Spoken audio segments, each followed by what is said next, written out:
Bonjour à toutes et à tous, soyez les bienvenus sur la chaîne, c'est ça Math Ako. Nous allons travailler sur la bijection réciproque dans cette vidéo. Donc je vous souhaite un très bon visionnage. Bien. On nous donne la fonction f définie par f de x égale à sinus carré x, définie de l'intervalle 0 à pi sur 2 vers l'intervalle fermé 0, 1.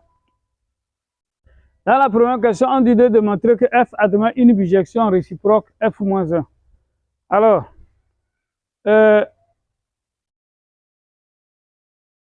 pour démontrer que f admet une bijection réciproque f-1, il suffit de montrer que f est une fonction continue et strictement monotone, voilà, sur son ensemble de définitions. Ici, l'ensemble de définitions, c'est l'intervalle fermé 0 à pi sur 2. OK? Voilà. Donc, nous allons étudier les variations de f très rapidement. OK?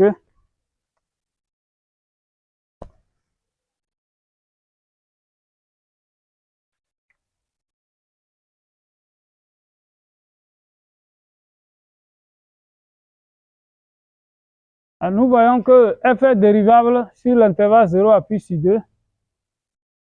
F est dérivable. F est dérivable sur l'intervalle 0 à pi sur 2.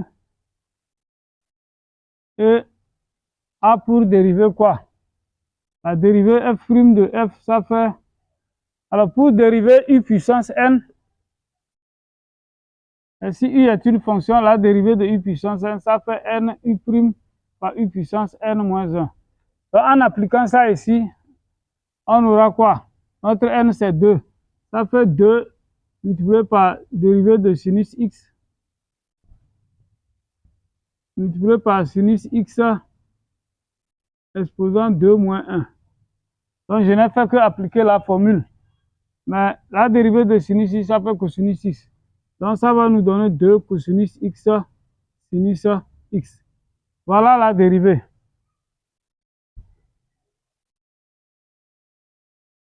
Bien. Maintenant, le signe de la dérivée sur l'intervalle 0 à pi sur 2.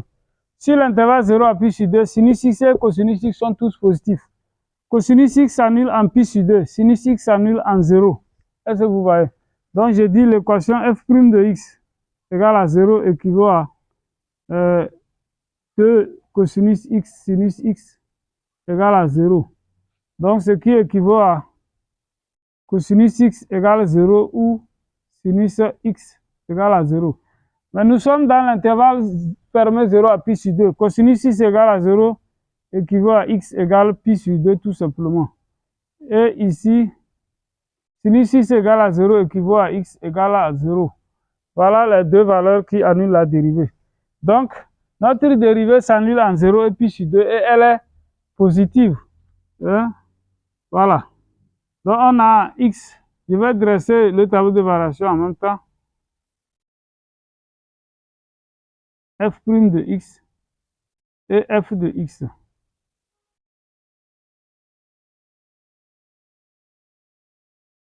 Zéro pi sur 2, comme ceci. Bon, mais le tableau de variation, c'est facultatif. Hein.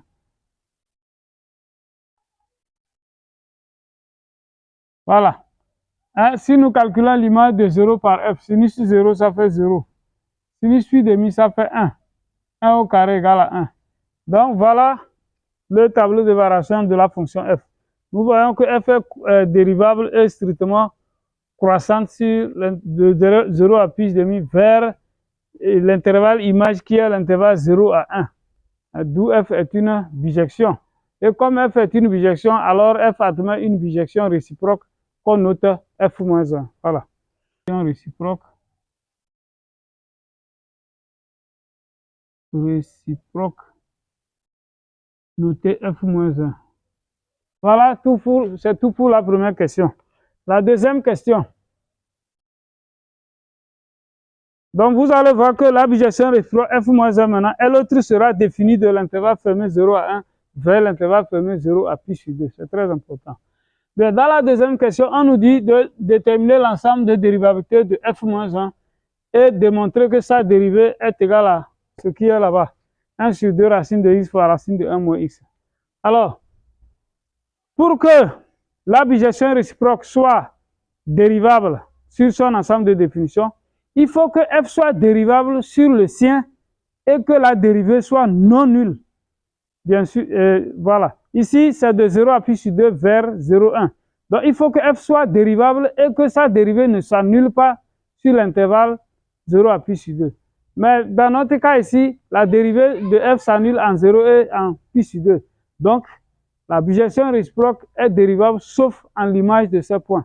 Voilà. Donc, f est dérivable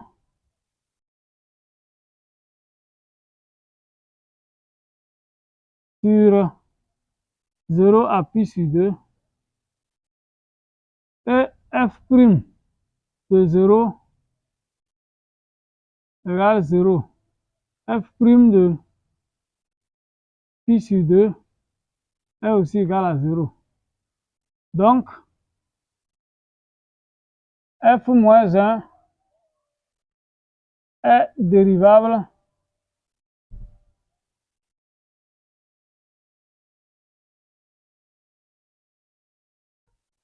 sur 0 à 1.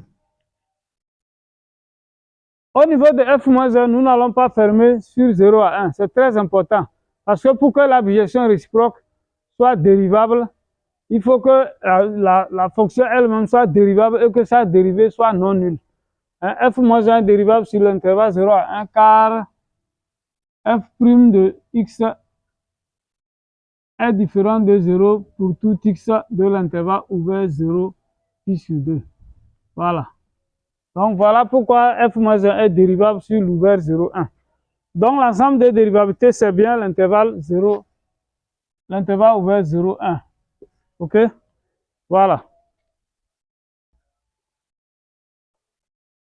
Maintenant, il reste à démontrer que, montrons que f moins 1 prime de x est égal à 1 sur 2 racines de x racine de 1 moins x. Alors, quand on pose cette question, qu'est-ce qu'il faut faire? Il faut simplement, vous devez écrire la dérivée f' en fonction de f. Hein? Dès que vous croisez des questions comme ça, essayez d'écrire f' de x en fonction de f de x. Là, ça va vous aider beaucoup. OK? Bon, vous allez voir comment on va répondre à cette question. Bien. Nous savons que notre dérivée, voilà. D'abord, f moins 1 prime de x, c'est quoi? Hein? Pour déterminer f moins 1 prime de x, pour tout x de l'intervalle ouvert 0, 1, f moins 1 prime de x, ça fait 1 sur f prime au rang f moins 1 de x. C'est très important. Hein, ça fait 1 sur f prime au rang f moins 1 de x. OK? Bien. Mais je vais vous rappeler autre chose. Quand nous prenons, si f est une bijection et que f moins 1 est sa bijection réciproque, quand on fait f au rang f moins 1 d'un nombre x, ça redonne x. C'est-à-dire que f rang f moins 1 est l'application identique. OK? Vous devez avoir ça en tête. De la même manière aussi, f moins 1 au rang f de x est aussi égal à x. Hein? Mais c'est des applications identiques. L'une est l'application identique de l'ensemble de départ et l'autre l'application identique de l'ensemble d'arrivée. Est-ce que vous voyez? Voilà. Donc, c'est ça. Alors, donc, ayant ça en tête, maintenant, nous allons essayer d'exprimer f' en fonction de f. Nous savons que la dérivée f' de x, nous avons trouvé que ça fait 2 cosinus x. 2 cosinus x sinus x. Avec x dans l'intervalle 0. Alors ici, nous allons prendre x dans l'intervalle ouvert 0 pi sur 2. Hein?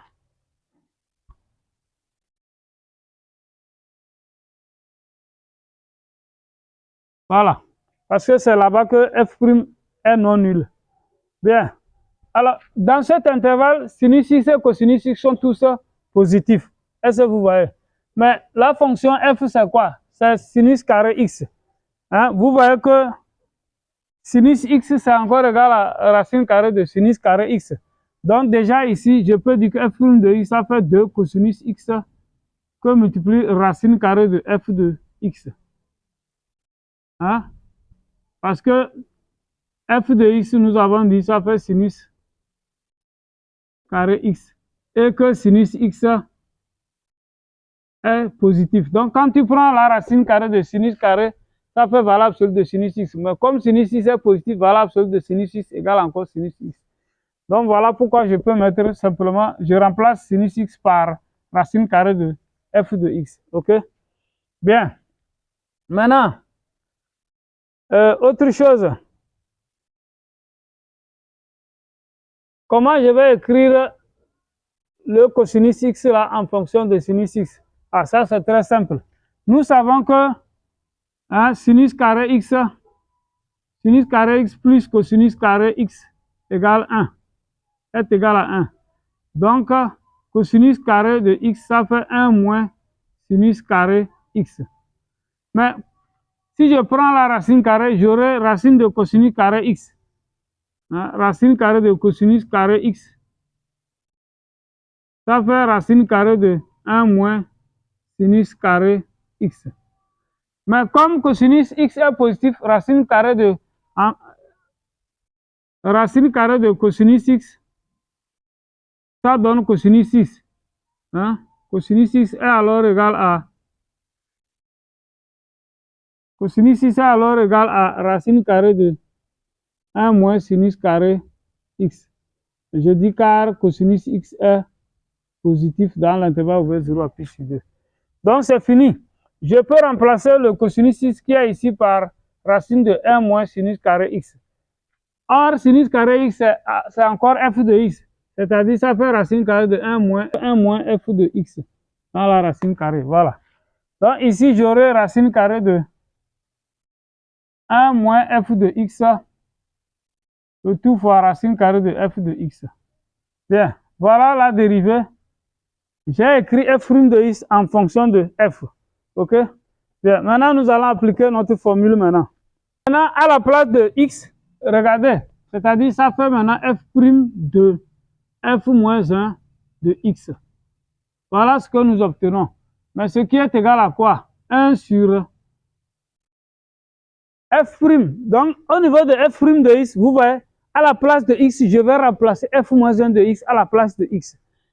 Donc, ça va être quoi alors? Ça fait 2 racine carrée de 1 moins f de f moins 1 de x. Voilà. Comme ça. Fois racine carrée de f de f moins 1 de x. Est-ce que vous voyez? Donc, faites vraiment attention là-bas. Je dis, comme on dit f' de f moins 1 de x, vous voyez, f' de x, à la place de x, on met f moins 1 de x. Voilà, donc, à la place de x, on met f moins 1 de x. Et c'est ce que ça va nous donner. Alors, ça là, c'est quoi? Vous voyez que c'est 1 sur 2 fois la racine carrée de 1 moins f de f moins 1 de x, c'est encore f rond, f moins 1 de x. OK? Voilà, fois racine carrée de f rond, f moins 1 de x. Voilà. Voilà ce que ça donne. Mais tout de suite, je vous ai dit que f rond, f moins 1 de x, ça fait encore x. Ça fait l'identité. OK? Donc, finalement, ça nous donne quoi? Ça nous donne 1 sur 2 racine carrée de 1 moins x racine carrée de x. Voilà. Et nous avons obtenu donc notre dérivée. D'où f moins 1 prime de x est égal à 1 sur 2 fois racine de x racine carrée de 1 moins x. Ce qu'il fallait démontrer. Voilà. chers amis, notre vidéo prend fin ici. J'espère que vous avez aimé, j'espère que ça vous a apporté quelque chose. Si c'est le cas, likez la vidéo, partagez. Et si vous n'êtes pas encore abonné, n'oubliez pas de vous abonner. Ok? Merci et à bientôt pour une nouvelle vidéo.